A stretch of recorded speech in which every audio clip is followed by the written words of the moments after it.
नमस्कार दोस्तों, वाईफाई श्री राम में आपका हार्दिक स्वागत है। आज हम बुद्धि के विषय में चर्चा करेंगे यहाँ पे कि बुद्धि क्या होती है, इसके बारे में देखिए। तो सबसे पहले यहाँ पे जो प्रश्न बनने वाले होते हैं बुद्धि के ऊपर, उसकी बात ये होती है कि बुद्धि शब्द का मनोविज्ञान में सर्वप्रथम प्रयोग किसके द्वारा किया गया। तो यहाँ पर सबसे पहले देखिए सन 1885 ईस्वी में, सन 1885 ईस्वी में सर्वप्रथम बुद्धि शब्द का प्रयोग, बुद्धि शब्द का प्रयोग गाल्टन के द्वारा किया गया। गाल्टन के द्वारा किया गया। यानी पहला प्रश्न ये बन जाता है यहाँ पर कि बुद्धि शब्द का मनोविज्ञान में सर्वप्रथम प्रयोग करने वाले कौन थे 1885 में, और जिनका नाम है गाल्टन। अब देखिए अगला जो इनके ऊपर जो बिंदु बनता है बुद्धि के ऊपर, वो ये बनता है कि बुद्धि जो है ये एक बुद्धि अमूर्त संप्रत्यय है। बुद्धि अमूर्त संप्रत्यय है। अमूर्त संप्रत्यय से तात्पर्य है कि बुद्धि हमें दिखाई नहीं देती है कि किस व्यक्ति में कितनी बुद्धि होती है, ये हम देख नहीं सकते हैं। इसी को क्या कहते हैं मनोविज्ञान में, अमूर्त संप्रत्यय कहा जाता है। उसके बाद आता है कि बुद्धि कहाँ पाई जाती है। तो बुद्धि देखिए मस्तिष्क में पाई जाती है। बुद्धि मस्तिष्क में पाई जाती है। बुद्धि मस्तिष्क में पाई जाती है।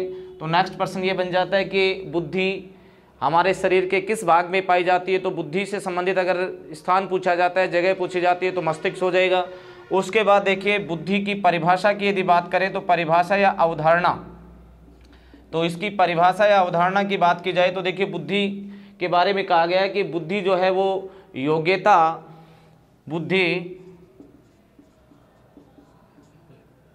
समायोजन, बुद्धि समायोजन, अधिगम व अमूर्त चिंतन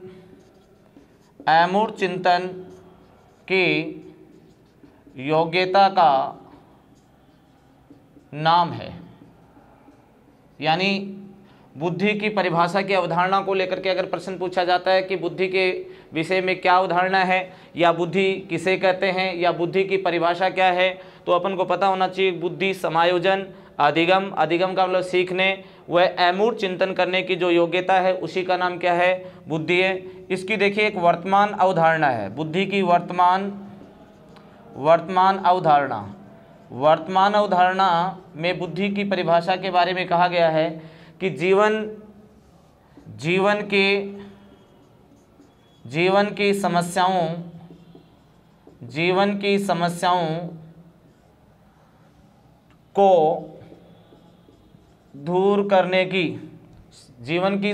को दूर करने की योग्यता का नाम बुद्धि है। देखिए यहाँ पर ये 4 से 5 प्रश्न बन जाते हैं और इनके बारे में प्रश्न पूछा जाता है। अक्सर इनकी बेस की हम बात करें तो देखिए बेसिक में क्या क्या पूछा जा सकता है हमें, कि सबसे पहले ये पूछा जा सकता है कि सन 1885 ईस्वी के अंदर क्या था कि सर्वप्रथम बुद्धि शब्द का प्रयोग मनोविज्ञान में किया गया था। उसके बाद यदि हम अगली बात करें तो कि ये प्रयोग किसके द्वारा किया गया था, यानी बुद्धि शब्द का प्रयोग मनोविज्ञान में सबसे पहले करने वाले कौन हुए, गाल्टन हुए। उसके बाद यदि हम बात करते हैं कि बुद्धि अमूर्त संप्रत्यय है, अमूर्त का मतलब जो दिखाई नहीं देती, अर्थात बुद्धि को देखा नहीं जा सकता है। उसके बाद आता है कि बुद्धि कहाँ पाई जाती है, तो बुद्धि मस्तिष्क में पाई जाती है। इसके बाद यदि हम बात करते हैं कि इसकी परिभाषा या अवधारणा को लेकर के, तो इसकी परिभाषा देखिए क्या बन जाती है कि बुद्धि एक तो समायोजन, एक अधिगम यानी सीखने व अमूर्त चिंतन करने की योग्यता का नाम है। ये बुद्धि की जो अवधारणा रही है, परिभाषा रही है। उसके बाद एक आता है वर्तमान अवधारणा। वर्तमान अवधारणा बुद्धि को लेकर के है कि हमारे जीवन में कोई भी समस्या आती है तो उस समस्या को हम दूर जिस योग्यता के द्वारा करते हैं उसका नाम क्या है, बुद्धि है। तो जीवन में आने वाली जो समस्याएं हैं, समस्याओं को दूर करने की जो योग्यता है उसका नाम बुद्धि है। ये वर्तमान में इसकी अवधारणा बनी हुई है।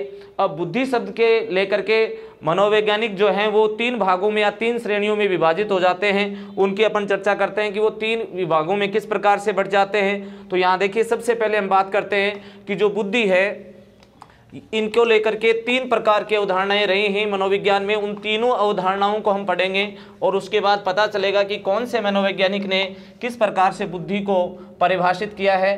तो देखिए, यहाँ पर बुद्धि शब्द की यदि हम बात करें तो इस बुद्धि शब्द में यहाँ पर देखिए हमारे सामने क्या रहा है कि बुद्धि शब्द को लेकर के या बुद्धि की अवधारणा को लेकर के मनोविज्ञान में 3 प्रकार की श्रेणी बनती है और इनकी 3 अवधारणाएं हमारे सामने किस प्रकार से आती हैं। देखिए, सबसे पहले होता है बुद्धि को योग या कहें समायोजन की योग्यता, यानी बुद्धि को समायोजन की योग्यता मानने वाले कौन हैं, उनकी बात अलग से रहेगी। समायोजन की योग्यता। देखिए, दूसरा इसके अंतर्गत क्या आता है, इसमें आता है अधिगम या सीखने। बुद्धि जो है वो क्या है, अधिगम की योग्यता है, अधिगम की योग्यता कहें इसको। और तीसरी हम बात यहाँ पर करें तो उसको बोलेंगे अमूर्त चिंतन की, अमूर्त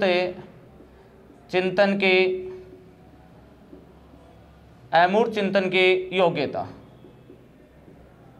यानी हमारे पास देखिए यहाँ पर क्या आ रहा है कि हमारे सामने ये देखा कि बुद्धि को लेकर के 3 प्रकार की अवधारणाएं यहाँ पे बन रही। पहली जो अवधारणा बनी है वो क्या बनी है कि बुद्धि जो है वो क्या है, बुद्धि समायोजन की योग्यता है। दूसरा जो है वो क्या है, यहाँ पर हम देखिए बुद्धि जो है अधिगम या सीखने की योग्यता का नाम है। तीसरी हम यहाँ पे बात करें तो देखिए बुद्धि के बारे में क्या हो जाएगा कि बुद्धि जो है अमूर्त चिंतन करने की योग्यता का नाम है। इस प्रकार से इनको 3 श्रेणियों में बुद्धि के मनोवैज्ञानिकों ने इसको 3 श्रेणियों में विभाजित किया है। अब देखिए कौन से मनोवैज्ञानिक ने इनके बारे में क्या कहा है। ये प्रश्न यहाँ से इंपॉर्टेंट प्रश्न बन जाता है और पूछा जाता है कि कौन से मनोवैज्ञानिक के अनुसार बुद्धि समायोजन की योग्यता है या कौन से के अनुसार नहीं है। तो इस प्रकार के ऑप्शन देकर के हमें पूछे जाते हैं। तो देखिए, सबसे पहले हम बात करते हैं कि बुद्धि की समायोजन की योग्यता में मानने वालों में सबसे पहले कौन है, स्टर्न है। यानी सबसे पहले स्टर्न मनोवैज्ञानिक ने क्या कहा कि बुद्धि है वो क्या है, समायोजन की योग्यता। इसके अंदर देखिए 5 मनोवैज्ञानिक आते हैं।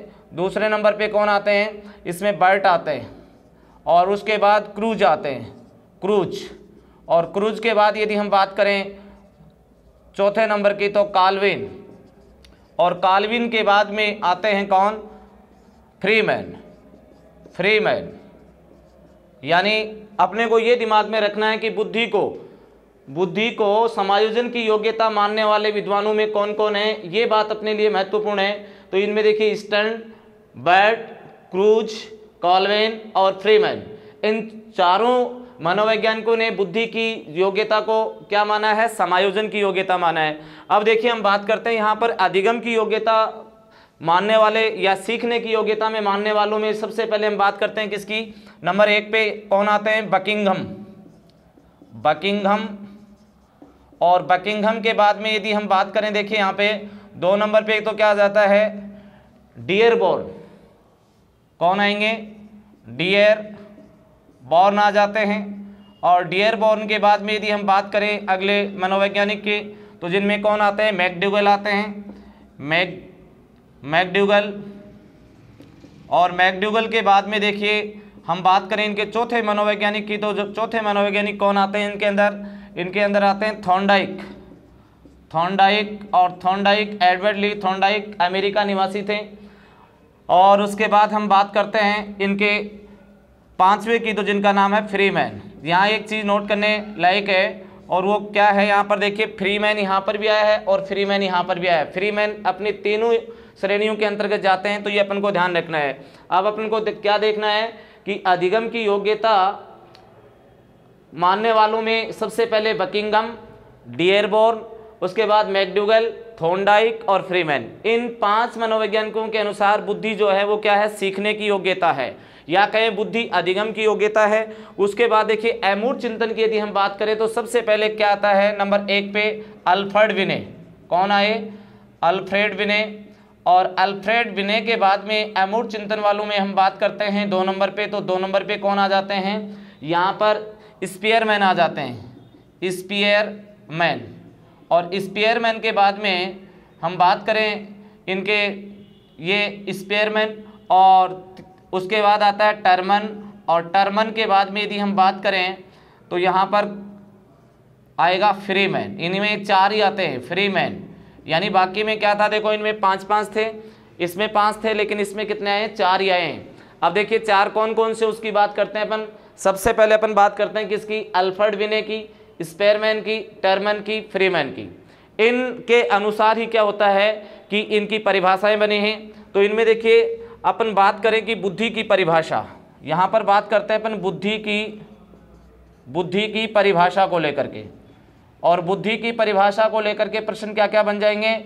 इन्हीं 3 श्रेणियों के आधार पे बुद्धि की परिभाषा बनी हुई है।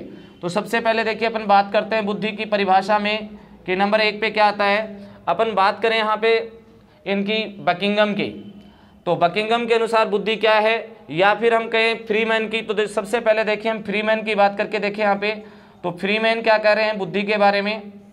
फ्रीमैन की परिभाषा क्या हो जाएगी? फ्रीमैन की परिभाषा देखो, फ्रीमैन कहाँ कहाँ आया है? समायोजन में, अधिगम में और अमूर्त चिंतन में। तो ये तीनों शब्दों का प्रयोग करेगा अपनी परिभाषा में। तो ये लिखते हैं बुद्धि समायोजन,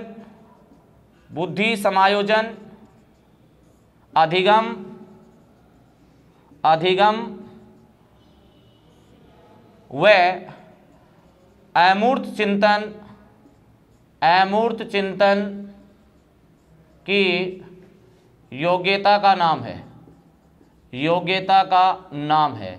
यानी फ्रीमैन देखो तीनों श्रेणियों में आए हैं।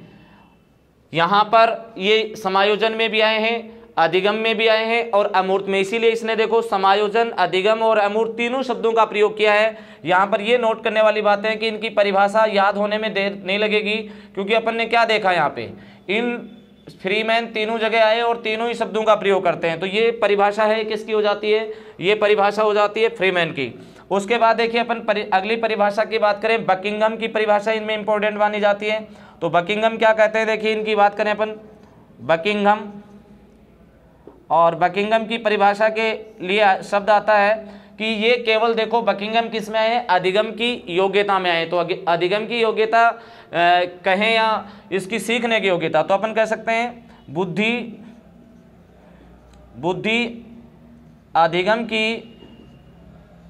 अधिगम की योग्यता का नाम है। यानी क्या देखा अपन ने यहाँ पर? अपन को पुस्तकों में क्या मिल जाएगा? अधिगम के स्थान पे अपन को क्या मिल सकता है? यहाँ सीखने की योग्यता, क्योंकि सीखना और अधिगम एक ही चीज होती है। तो यहाँ पर बुद्धि जो है वो अधिगम की योग्यता का नाम है। तो यहाँ अधिगम शब्द का प्रयोग करता है, और अधिगम शब्द का प्रयोग कर किस में हुआ है? अधिगम बकिंघम के द्वारा। फिर देखिए एक परिभाषा आती है इनकी टर्मन की। तो टर्मन की परिभाषा किस प्रकार की हम बात करें, देखिए टर्मन क्या कहते हैं? टर्मन कहते हैं कि बुद्धि जो है, टर्मन का संबंध देखो किससे? टर्मन से अमूर्त चिंतन में है। तो ये कहते हैं बुद्धि अमूर्त चिंतन की योग्यता का नाम है। बुद्धि अमूर्त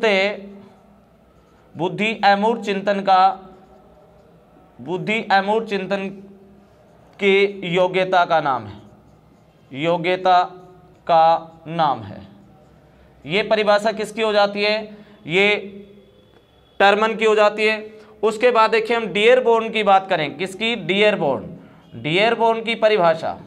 डियरबोर्न हमें क्या कर रहे हैं, इसकी बात करें अपन। डियरबोर्न के अनुसार परिभाषा क्या बन जाती है कि बुद्धि, एक तो देखो अधिगम या सीखने में इनका नाम आया है, तो ये क्या कहते हैं? बुद्धि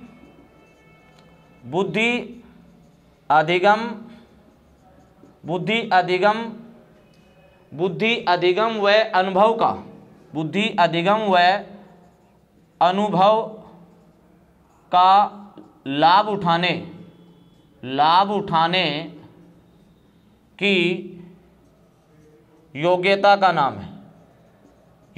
का नाम है। ये परिभाषा किसकी हो जाती है? ये डियरबोर्न की हो जाती है। एक परिभाषा आती है वुडवर्थ की। तो वुडवर्थ की देखिए क्या परिभाषा दी है, अपन बात करें और वुडवर्थ के अनुसार जो परिभाषा दी गई है बुद्धि की, वो दी गई है कि बुद्धि कार्य करने की योग्यता का नाम है। बुद्धि कार्य करने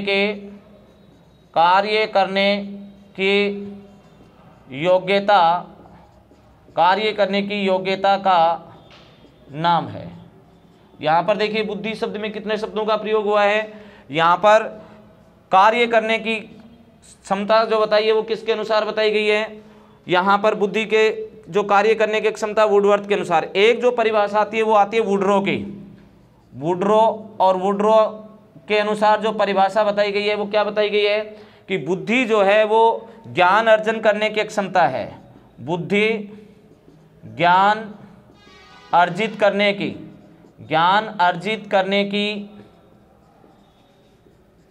की क्षमता है, क्षमता का नाम है, ये लिख सकते हैं। देखिए दोस्तों, यहाँ पर ये जो मनोवैज्ञानिक है मुख्य रूप से इनकी परिभाषाओं को यहाँ पर पूछा जाता है। परिभाषा किस किस की पूछी जा सकती है? फ्रीमैन की पूछी जाती है। तो फ्रीमैन देखो तीनों जगह पे आया, तो फ्रीमैन में क्या हो जाएगा? फ्रीमैन बुद्धि के बारे में कहते हैं कि बुद्धि समायोजन, अधिगम, अमूर्त चिंतन करने की योग्यता है। फिर यहाँ बकिंगम जो है, बकिंगम का सीधा संबंध किससे है? अधिगम की योग्यता से है। तो ये किसका प्रयोग करते हैं? अधिगम शब्द का प्रयोग करते हैं या सीखने शब्द का प्रयोग करते हैं। तो क्या हो जाएगा कि बुद्धि जो है वो अधिगम की योग्यता का नाम है। डियरबोर्न का देखो सीधा संबंध किससे है? डियरबोर्न का संबंध अधिगम से है। तो ये अधिगम शब्द का तो प्रयोग करते ही करते हैं, लेकिन साथ में कहते हैं कि अनुभव का लाभ उठाने की जो योग्यता है वो क्या है? बुद्धि है। उसके बाद वुडवर्थ का जो संबंध है वो किससे है? बुद्धि का कार्य करने की योग्यता से है। और वुडरो की जो परिभाषा है वो क्या है कि बुद्धि ज्ञान अर्जित करने की क्षमता का नाम है। तो इस प्रकार से देखिए ये बुद्धि की जो परिभाषाएं हुई, तो अपन को ध्यान रखना है कि बुद्धि की 3 श्रेणियां बनाई गई हैं। सबसे पहले हम बात करें समायोजन की योग्यता, अधिगम की योग्यता, अमूर्त चिंतन की योग्यता, और इस प्रकार से बुद्धि की ये परिभाषाएं बनी हैं और इन्हीं के आधार पर इन सब परिभाषाओं को अपन को याद रखना है। दोस्तों, जय श्री राम, जय भारत, थैंक यू। लेकिन ये कि 2 लक्ष्य होना चाहिए। डेट पहला स्टेप है 1:30 बजे तक, दूसरा स्टेप 3 बजे तक, फिर 4:30-5 बजे तक, फिर रात की 11 बजे देखने की बात। चलो प्रार्थना करो, टाइम हो गया। वीणा पाणी की अनुकंपा से संकल्प करते हैं कि कठिन परिश्रम उत्कृष्ट लगन समन्वय व पूर्ण आत्मविश्वास के योग से हम अपना लक्ष्य प्राप्त कर रहे हैं तथा भविष्य में भी करते रहेंगे और जो कुछ करणीय है उसके लिए नहीं शब्द हमारे शब्दकोश में नहीं है। जय श्री राम। आंसर की जल्दी लगानी है।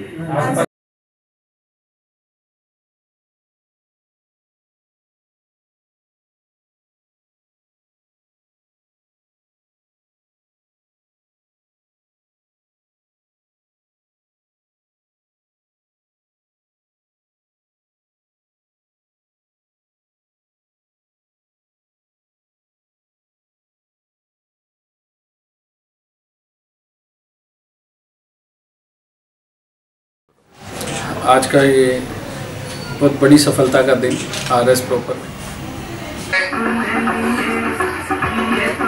Thank you. पहला प्लान शानदार तालियां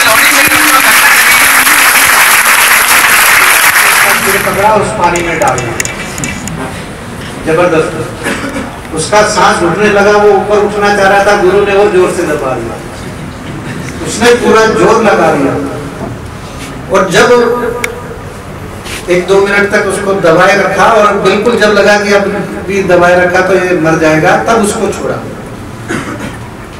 वो जब बाहर वापस आया तो उसने कहा, गुरुजी ये आपने क्या किया? मैं तो क्या पूछ रहा था और आप तो उल्टा मेरे को मारने चले। तो गुरु ने कहा कि बिल्कुल लास्ट में आपको कैसा महसूस हो रहा था? जब कि एक सांस के लिए मेरा ये हो रहा था कि पूरी जान लगा दो, किसी तरह से बाहर निकल जाए। तो उसने कहा कि वो जो फीलिंग आपको उस वक्त हो रही थी, वो फीलिंग अगर आप अपने किसी भी चीज को जो आप अचीव करना चाहते हो, वो फीलिंग, वो एफर्ट, वो आप उसमें लगाओगे, वो शिद्दत है। और वो शिद्दत अगर आप पैदा कर लेते हो अपने लक्ष्य के प्रति, तो मैं नहीं समझता कि लक्ष्य आपसे, आप क्यों नहीं लक्ष्य हासिल कर सकते।